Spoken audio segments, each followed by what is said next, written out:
Assalamualaikum warahmatullahi wabarakatuh, sahabat beriman. Pada video kali ini kita akan membahas tentang seorang pemuda yang mengislamkan satu gereja hanya dengan satu pertanyaan yang ia ajukan kepada pendeta. Kisah nyata ini terjadi di Amerika Serikat. Patutlah kita ambil hikmahnya. Silakan tonton video ini sampai selesai agar tidak gagal paham. Dan bagi teman-teman yang baru bergabung, mohon subscribe, like, dan share video ini. Ada seorang pemuda Arab yang baru saja menyelesaikan bangku kuliahnya di Amerika. Pemuda ini adalah salah seorang yang diberi nikmat oleh Allah Subhanahu wa taala untuk mendalami agama Islam dan mempelajarinya. Selain belajar, ia juga merupakan seorang juru dakwah Islam. Ketika berada di Amerika, ia pernah berkenalan dengan seseorang yang beragama Nasrani. Hubungan mereka sangatlah akrab, dengan harapan semoga Allah Subhanahu wa taala memberinya hidayah untuk masuk Islam. Pada suatu hari, mereka berdua berjalan-jalan di sebuah perkampungan yang ada di Amerika, dan kebetulan pada saat itu mereka melintas di dekat sebuah gereja yang terdapat di kampung tersebut. Temannya yang Nasrani itu meminta agar ia juga turut masuk ke dalam gereja tersebut. Semula ia sangatlah keberatan, namun karena temannya terus mendesak dan meminta agar ia ikut masuk ke dalam gereja, akhirnya pemuda Muslim itu pun memenuhi permintaan temannya itu dan ikut masuk ke dalam gereja.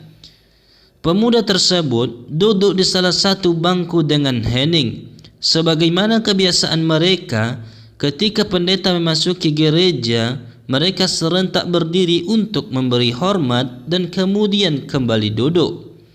Di saat itu, si pendeta agak terbelalak dan terkejut ketika melihat kepada para hadirin dan berkata, "Di tengah kita ada seorang Muslim. Aku harap ia keluar dari sini." Pemuda Arab itu tidak bergeming dari tempatnya. Pendeta tersebut mengucapkan perkataan itu sekali lagi. "Di tengah kita ada seorang Muslim. Aku harap ia keluar dari sini." Begitulah seterusnya sampai berkali-kali.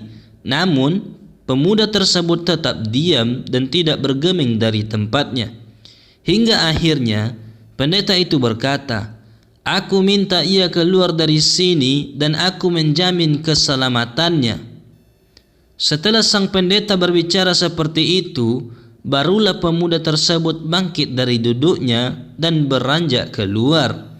Di ambang pintu, pemuda Muslim tersebut berbalik dan bertanya kepada sang pendeta, "Bagaimana Anda mengetahui bahwa saya adalah seorang Muslim?" Kemudian sang pendeta menjawab, "Saya lihat dari tanda yang terdapat di wajahmu." Kemudian sang pemuda itu pun berbalik menuju pintu keluar dan berjalan dengan tenang. Namun sang pendeta melihat kesempatan itu.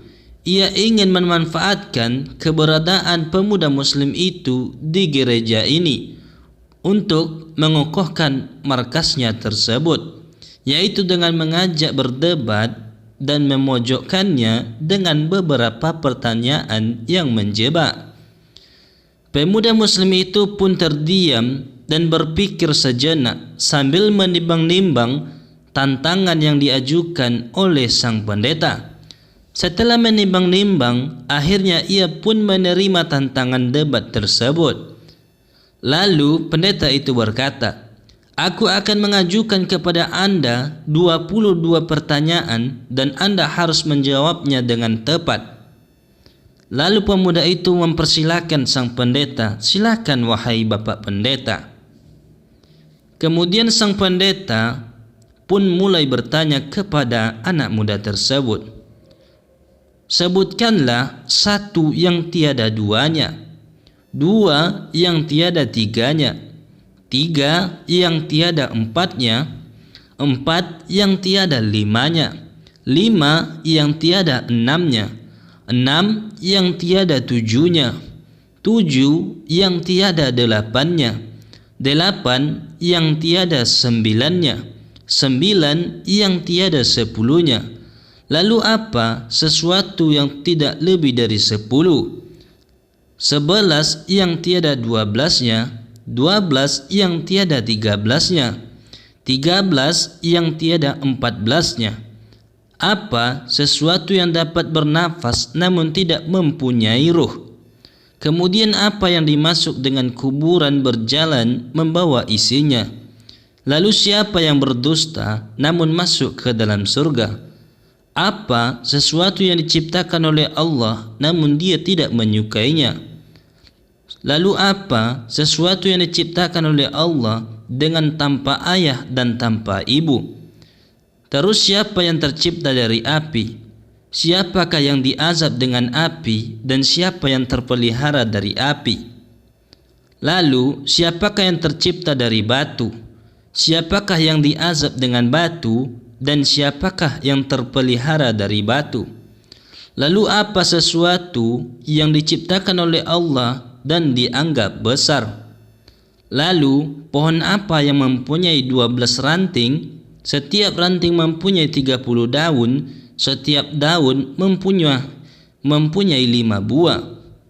3 di bawah naungan dan 2 di bawah sinaran matahari.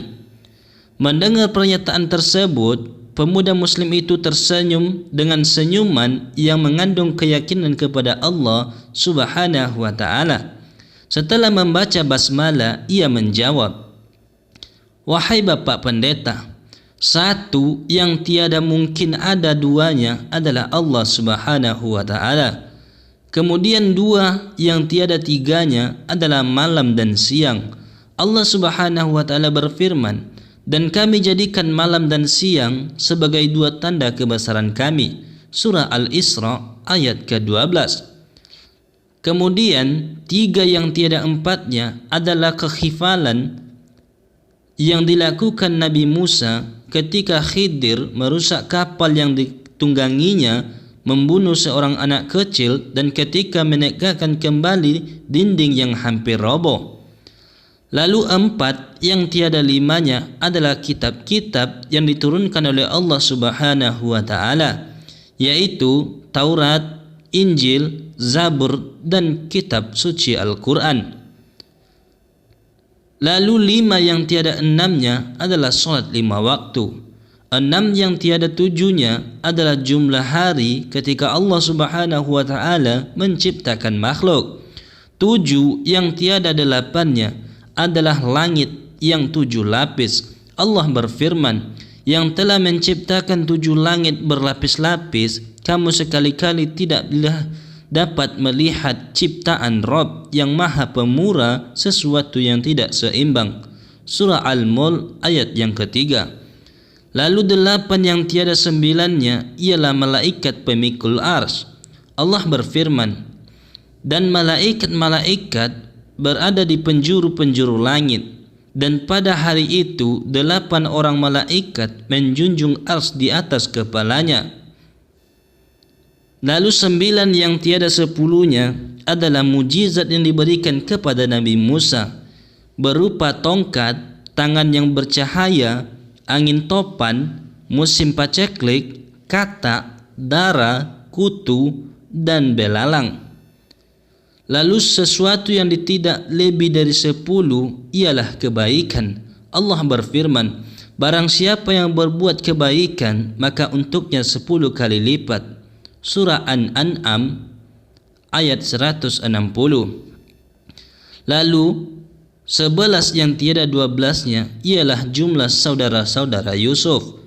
12 yang tiada 13-nya ialah mujizat Nabi Musa yang terdapat dalam firman Allah. Dan ingatlah ketika Musa memohon air untuk kaumnya, lalu kami berfirman, pukullah batu itu dengan tongkatmu, lalu memancarlah daripadanya 12 mata air. Surah Al-Baqarah ayat ke-60. Lalu 13 yang tiada 14-nya ialah jumlah saudara Yusuf ditambah dengan ayah dan ibunya. Adapun sesuatu yang bernafas namun tidak mempunyai ruh adalah waktu subuh.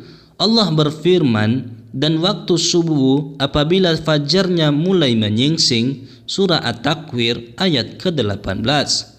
Kuburan yang membawa isinya adalah ikan yang menelan Nabi Yunus. Mereka yang berdusta namun masuk ke dalam surga adalah saudara-saudara Yusuf, yakni ketika mereka berkata kepada ayahnya, "Wahai ayah kami, sesungguhnya kami pergi berlomba-lomba dan kami tinggalkan Yusuf di dekat barang-barang kami, lalu dia dimakan serigala." Setelah kedustaan terungkap, Yusuf berkata kepada mereka, "Tak ada cercaan terhadap kalian." Dan ayah mereka Yakub berkata, "Aku akan memohon ampun bagimu kepada Rabbku. Sesungguhnya dialah yang maha pengampun lagi maha penyayang." Lalu sesuatu yang diciptakan oleh Allah namun tidak dia sukai adalah suara keledai. Allah berfirman, "Sesungguhnya sejelek-jeleknya suara adalah suara keledai." Surah Luqman ayat ke-19. Makhluk yang diciptakan oleh Allah tanpa bapa dan tanpa ibu adalah Nabi Adam, malaikat, unta Nabi Soleh, dan kambing Nabi Ibrahim. Makhluk yang diciptakan dari api adalah iblis. Yang diazab dengan api ialah Abu Jahal, dan yang terpelihara dari api adalah Nabi Ibrahim.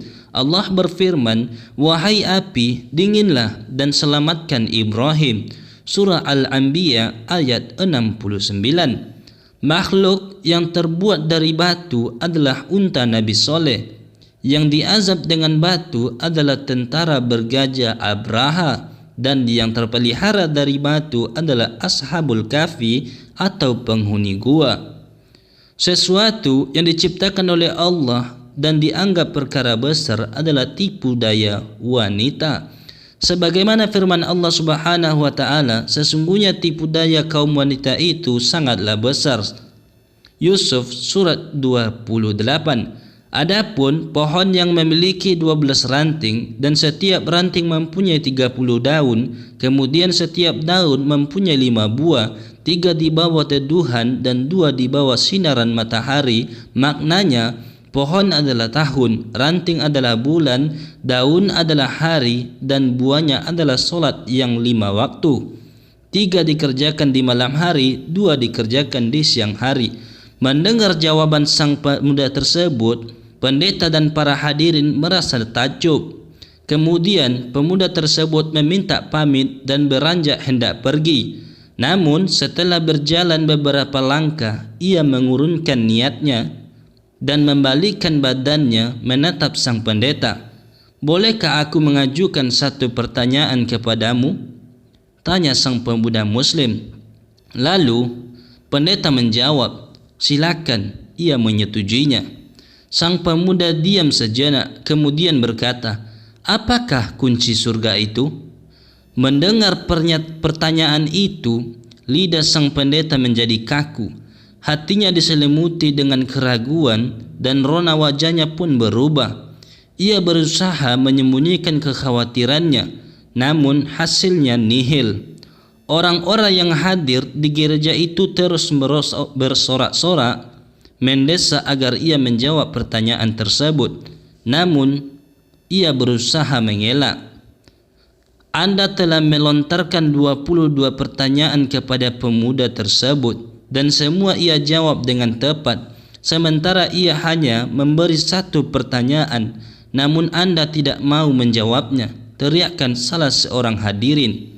Pendeta tersebut berkata, "Sungguh aku mengetahui dengan baik jawaban dari pertanyaan tersebut, namun aku takut kalian akan marah kepadaku." "Kami menjamin keselamatan Anda," jawab mereka serentak. Sang pendeta mengambil nafas sejenak dan menghembuskan kembali sambil berkata, jawabannya adalah, "Asyhadu an la ilaha illallah wa asyhadu anna Muhammadar Rasulullah." Mendengar jawaban itu keluar dari mulut sang pendeta, akhirnya para hadirin yang sedang hadir di gereja tersebut mengucapkan syahadat secara serentak, dan akhirnya pun mereka masuk ke dalam agama Islam. Allahu Akbar. Sungguh Allah telah menganugerahkan hidayah, kebaikan, menunjuki mereka kepada agama Islam melalui tangan seorang pemuda muslim yang bertakwa kepada Allah Subhanahu wa taala. Wallahu a'lam bissawab. Assalamualaikum warahmatullahi wabarakatuh.